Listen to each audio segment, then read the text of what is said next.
Hello everyone, it's 𝐒𝐻𝐸𝐽𝐻𝐸, and today I listened to Come to My Garden by Minnie Riperton. This is a classic soul album that I was introduced to after hearing that recent 𝐒𝐡𝐚𝐧𝐼 album. I was recommended quite a bit of 60s Motown and soul music after that stream, but the song I was recommended from this album, Only When I'm Dreaming, really stood out for me. Both for Minnie's incredible voice, but also the dramatic arrangements of Charles Stepney. So without knowing too much more about the background of the artist or the album, I decided to dive in and see what magic I could find. The rest of this video will be highlights from my live stream over on Twitch, where I listened to this album for the first time in full. If you want to join me for more listening parties, you can follow me over there at twitch.tv/𝐒𝐻𝐸𝐽𝐻𝐸. So do me a favor and click the like button on this video, and let's get into the album. Track 1 is called 𝐿𝐹𝐿𝑒𝑢𝑟.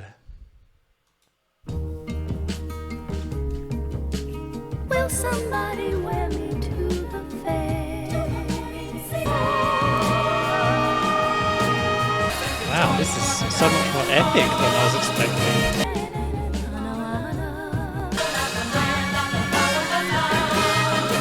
So dramatic.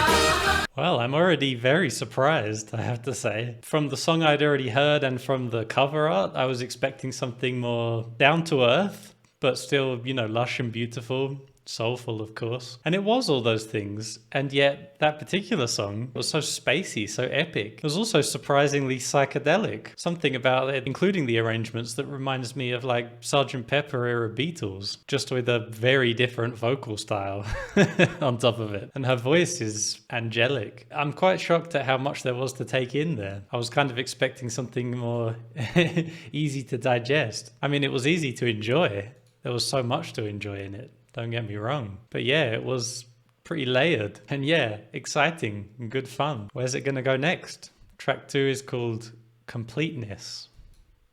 Oh my god.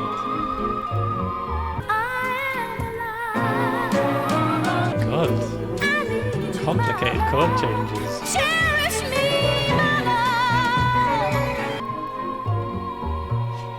My god, I love that.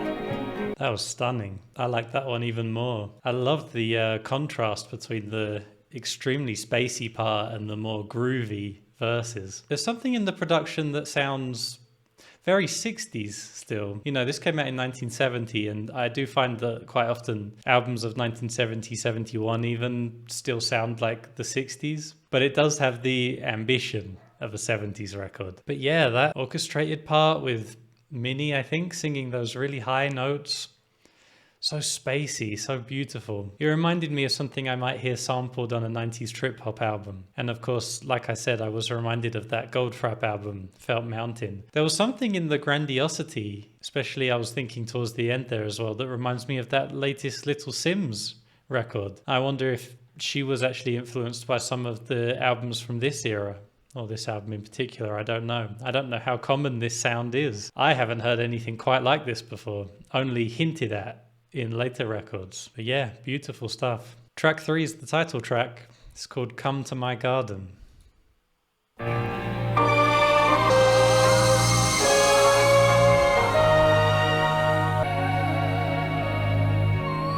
What is going on? Come to my garden, let the stars.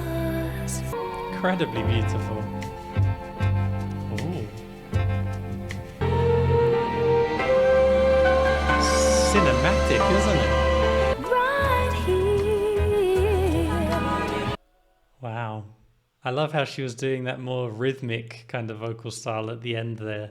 It's like just hinting at some funk. Orchestrations in that were reminding me of something like a fantasy movie or a Disney film, with how grandiose they were, of course, but just how much magic they seem to invoke. That song did have a similar structure to the last song, I think, with its more grandiose orchestral parts and then the more sort of groovy soul-influenced parts, separated slightly. Still think it works really well, though. Track 4 is called Memory Band.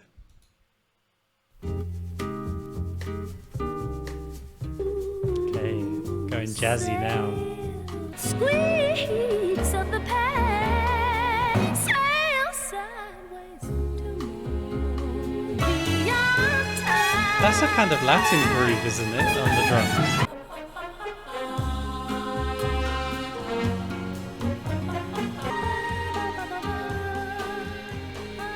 Lovely. Some of those rhythmic parts at the end there again, I realized it reminds me of the Beach Boys in a really unexpected way. I enjoyed how at the first part of that song there was a lot more focus on her voice than any song so far. Like the arrangements are all incredible and a big part of what I'm enjoying so much about the album. But her voice is lovely and it was nice to have a moment just to appreciate it with some space. I hope we get a bit more of that, even though I really have no complaints so far. I'm enjoying all of it. Track 5 is called Rainy Day in Centerville.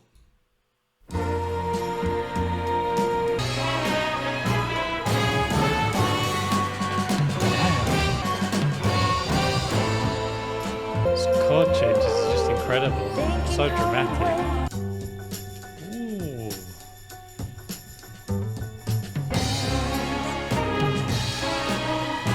You've gone away.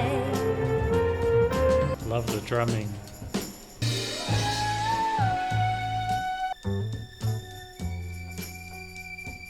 Cool, that part is like really interesting, quite dark. I would love to hear that one part just expanded upon. Near certain I've heard it sampled in a hip hop track. Anyway, another fantastic track. That's the longest one on the album, and it really went some places. Minnie's voice was beautiful. Some really nice melodic moments in that one as well. But yeah, again, it's the arrangements and incredible dramatic chord changes that really keep me hanging on here. Amazing. Track 6 is called Close Your Eyes and Remember.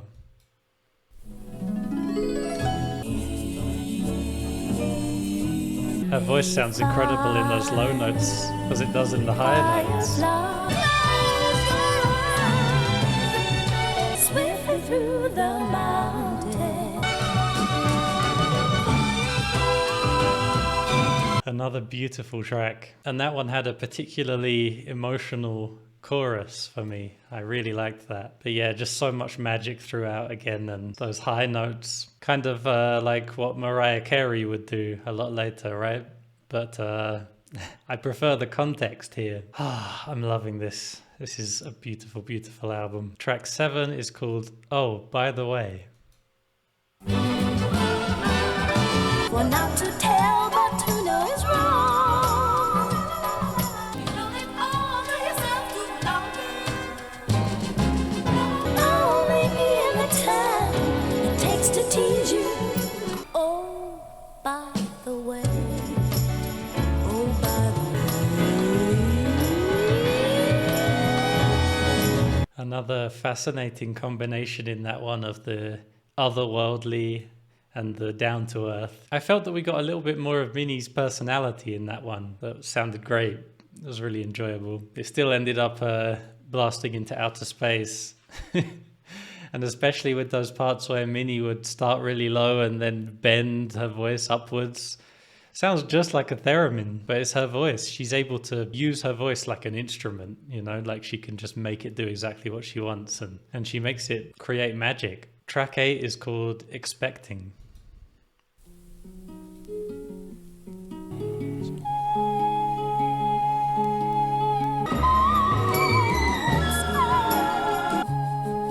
My God. Unbelievable.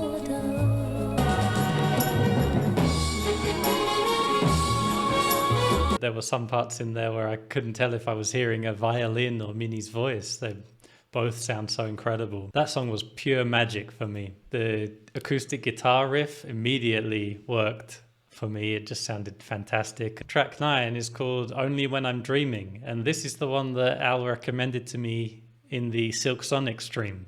So it's the song that got me interested in this album in the first place. Looking forward to hearing it again.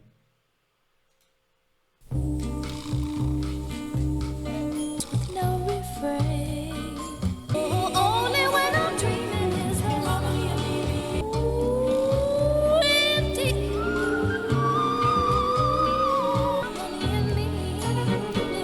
Love the emotion in her voice on this one. Yeah, just as fantastic as I remember it, although even more diverse than I remembered. You know, it starts off with that bossa nova groove, but it goes to more, I don't know, different places as it goes on. Love all those little piano flourishes it has. I do think that it's one of the more memorable tracks though, that one as well. Really great melody, great hook, but despite that, still so much complexity to it as well. More incredible chord changes and beautiful instrumentation. We're on the last track, guys. Very concise album, this. And track 10 is called Whenever, Wherever, but presumably not the Shakira song.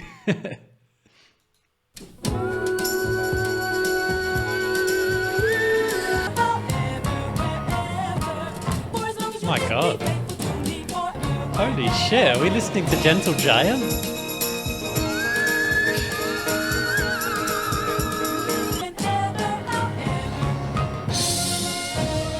Wow. Love that piano riff. Ooh. Definitely went out on a high note there. That was a particularly impressive track. Wow. Just can't believe how complex some of that stuff was, but also so beautiful. And you know, in fact, I'd say the last three songs were all really incredible. It really went out strong, the album. Fantastic album. I'm so glad you put me onto it with Only When I'm Dreaming, Al. You know, that song really took me by surprise when we listened to it on the Silk Sonic stream. And ever since hearing it, I thought, I've got to hear that album. Sounds like something really different, something really special. And it certainly is. I was really shocked by how spacey it was, how out of this world so much of it was. It really takes you on a journey through the universe. And you don't get that impression, you know, looking at the album cover. Even though the album cover is beautiful, I love it. It was just one of many things that drew me into needing to hear this album. I think the album cover does express the beauty in it and the beauty of Minnie and her voice, and that green landscape of it with the flowers and everything. It definitely seems to indicate the lush arrangements of everything.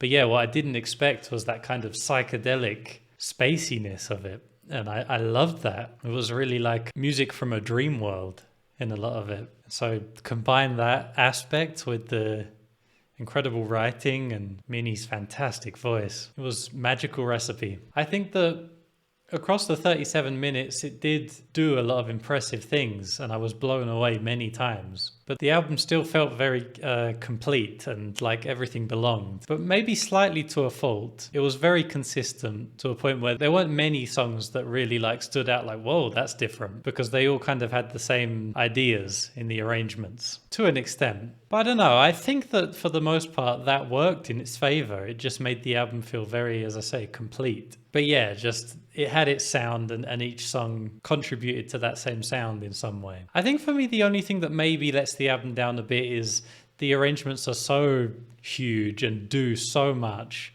that the melodies didn't always shine through for me. But it wasn't really a problem because I was so enthralled and so entertained by everything that was going on that it was okay. You know, I just was finding it so beautiful and so rich in all its changes and ideas that I was consistently along for the ride. And Minnie's voice, despite how overblown you might say all of the arrangements are, Minnie's voice very rarely felt overshadowed because she was able to match it with power and with control and with all the beauty in her sound. So yeah, brilliant album, and hopefully this is setting me off on a journey to hear and enjoy more soul music. So let me know down in the comments your thoughts on this album. If you'd like to see the full unedited stream and so much more in my full stream archive, check out my Patreon. You can find a link in the description. And I want to say thanks very much to all my current Patreon supporters. You're really helping me to be able to keep making these videos and keep my channels going. I really appreciate it. And thank you very much for watching.